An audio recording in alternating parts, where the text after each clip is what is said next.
স্বামীর সঙ্গে ঝগড়া করে বাপের বাড়ি এসেছি। আসার সময় উচ্চস্বরে বলেও এসেছি, তোমার সংসার আর করব না।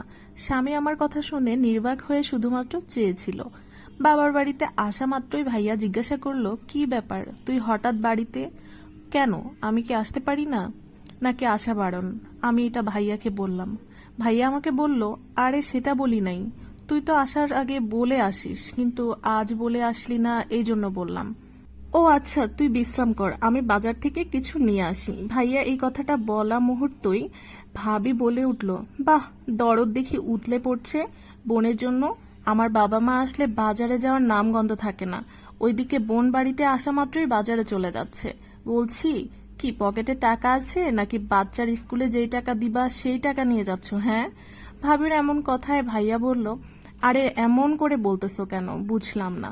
তোমাকে বাজারে যেতে হবে না, বাসায় যা আছে তাই ও খাবে, ওই টাকাটা নষ্ট করিও না। ভাবির মুখে এই কথাগুলো শুনে কি বলবো আমি ভেবে পাচ্ছি না, কারণ পৃথিবীতে আমার এই ভাইটি ছাড়া আর কেউই নেই। বাবা মা অনেক আগেই মারা গিয়েছে। ভাইয়া থাক, বাজারে যেও না, আমি থাকার জন্য আসিনি, এই দিক দিয়ে যাচ্ছিলাম তাই ভাবলাম ভাবিকে একটু দেখে যাই। এখন দেখা হলো, আমি চলে যাচ্ছি। ভাইয়া আমাকে বলল, মানে এখনই যাবি? হ্যাঁ ভাইয়া, এখনই যেতে হবে। আচ্ছা ভাবি, ভালো থাইকেন, যদি সময় পান আমার বাড়িতে বেড়াতে আসেন। আচ্ছা আচ্ছা ভাবি এটা বলে খুব তড়ঝড় করে রুমে চলে গেল।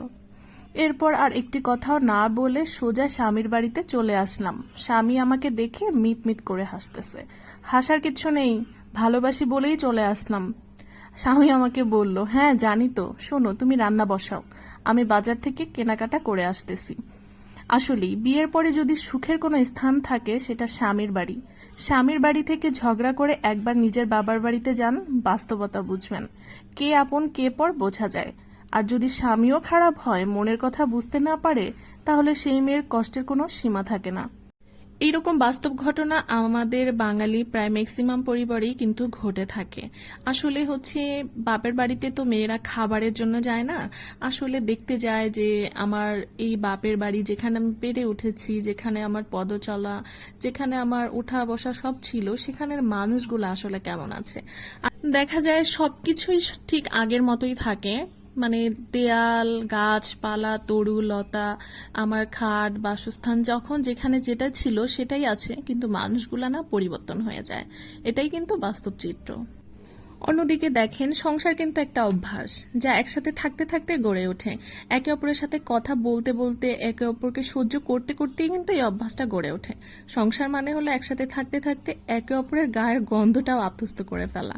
সংসার মানে হলো মানুষটা মুখের সামনে এসে দাঁড়ালেই মানুষটার মনের ভিতরে কি চলছে সেটা বুঝে ফেলা। সংসার মানে হলো বড় অফিস থেকে ফিরলে এক গ্লাস পানি রোজই মুখের সামনে তুলে ধরা। সংসার হলো একটা প্রতিজ্ঞা, যার ভেতর মান, অভিমান, রাগ, ক্ষোভ, দুঃখ, ব্যথা সবই থাকবে, কিন্তু দিনের শেষে একে অপরের মুখের সামনে ভাতের থালা তুলে দেওয়ার প্রতিজ্ঞাটা একে অপরকে করতে হবে। সংসার মানে মাঝরাতে বরকে ঘুম তুলে শিশির ভেজা রাস্তায় হাঁটতে যাওয়ার বায়না ধরা। সংসার করা সহজ, কিন্তু এটা সংসারকে প্রতি মুহূর্ত যাপন করা সহজ নয়। সংসার মানে হাজারো ব্যস্ততার মধ্যে একবার অন্তত ফোন করে জিজ্ঞেস করা, খেয়েছো? সংসার মানে হলো অ্যাডজাস্টমেন্ট, তোমার আমার থেকে আমাদের হয়ে ওঠা। সংসার মানে মাছের ঝোলে নুন বেশি হলেও চুপচাপ হাসি মুখে খেয়ে ওঠা।